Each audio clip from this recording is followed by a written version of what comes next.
Good morning, Dr. Jesse. It's great to talk with you. This is Dr. Jesse Burns. He is a Well, hello multi. there. How are you? I'm good. Dr. Jesse is a multi-unit royalty holder, and I just wanted to give you some background. I'm going to ask him, Dr. Jesse, what's your background? I know you have a PhD. What do you have your PhD in? Computer science. I have a PhD computer science out of Nova University in Fort Lauderdale, Florida. Okay, and what's your background? You develop software and things like that. Yes, I do the software development life cycle, all of it, from requirements all the way down to a finished product and training the people, training the users, people. Okay. So uh, that is over different languages and different techniques I use to help me get to that point. Okay. So usually using the latest tools in that in industry. So like requirements. Right. There are certain steps that we use to go through to develop requirements. Okay. Now I am retired Boeing Boeing. uh, Boeing. systems engineer. A Yes, systems engineer. Okay. yeah. Okay. Great. And one of my claims to fame is that I helped put the TVs behind the seats in the car in the aircraft from the 777 was the first one to have it, and then they retrofitted back to the 727s. I mean the 737s and the 747s and what have you. And then other people in the industry began to catch on, Oh, okay. like air.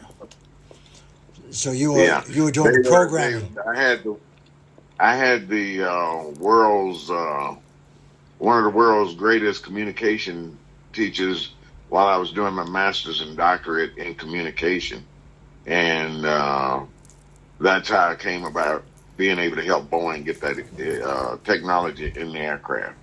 They Wow. were going to put copper wire in the airplane. I suggested that they put fiber optics because it was less in weight. It wouldn't add as much weight to the aircraft. And two, copper wire emits radiation beams through the plane, which interfere with the cockpit instrumentation, whereas fiber optics didn't. Wow. Okay. Okay. And so now I guess you're an entrepreneur. You're an investor in different things, and you wanted to participate, and you purchased some royalties from us, uh, because royalties provide you a residual revenue stream based on the sales of Diamondback. How do you? Right.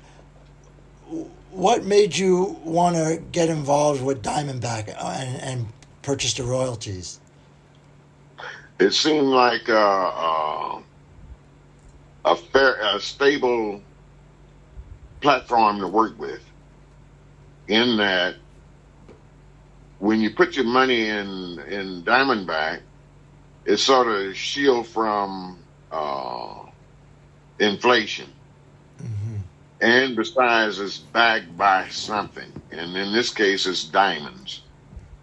So I didn't see much of a loss or negative in this operation. So I was willing to get into it. And so now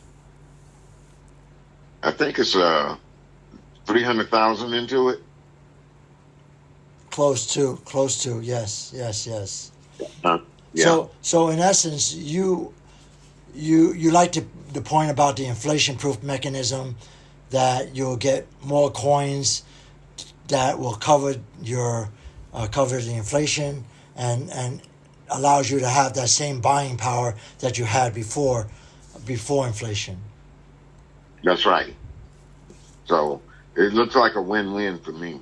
Okay, and so how do you feel about our app having the ability to be in different currencies and being able to move your funds in Diamondback between you and other people, and you're in control.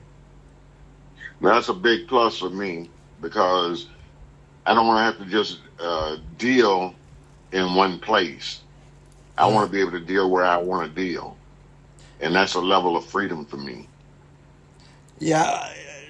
Tell me about that experience you had with your bank in reference to trying to get your own money. Well, my experience was I went to a bank. Do I have to name the bank? No, I prefer you not to. Okay. Yeah, well, my thing was I went to this bank because right now I'm trying to generate wealth for the family, future generations. And so I chose to go and get a trust. The trust I have is sort of like 5 facets to it, and I have about 13 patterns. And you don't have to pay the taxes now. You can kick the taxes down the road for 500 years, right? And then pay. So, in order doing that, we had this one bank we would go to because it was easy to get. They recognized our trust, which is self-settling. Non-self-settling trust, and that means we get certain tax breaks with that, and it's also a spendthrift trust. Those 2 of the 5 facets, and this bank understood that, and it would open up accounts for us, so we can open up a bank account in the trust name. And I put $500,000 into the account, but when I got ready to move some of the money out, anything over $10,000, they want to know what it's for. They want to know your business, deep into your business. And so it turns out I had to move $100,000 at one time, and they gave me so much hassle with it. They shut my accounts down. Wow. I went up and I did a closure-only account. They brought all the big dogs out to actually try to keep me there. We can do this and we could do that. Well, when I was trying to do something, nobody was talking, I want to close the account now. So I withdrew the $500,000 and closed the account. And now I have the money in a place where we can write a check up to $6 million and don't have to be questioned.